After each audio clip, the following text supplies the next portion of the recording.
पुलिसों ने लॉन्ग मार्च का ऐलान कर दिया। इंशाल्लाह हजारों की तादाद में मीरपुर डिवीजन से, पोस्ट डिवीजन से हजारों की तादाद में लोग निकलना शुरू हो गए हैं।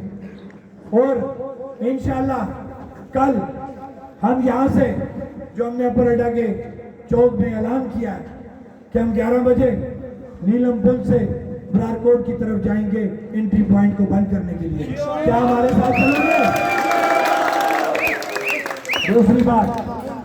दूसरी बात कि हमने पुरअमन रहना है। जो सबसे राज की बात है कि एक ड्रामा जो ये कल किया गया उस अमन मार्च के नाम पे, आपको नहीं पता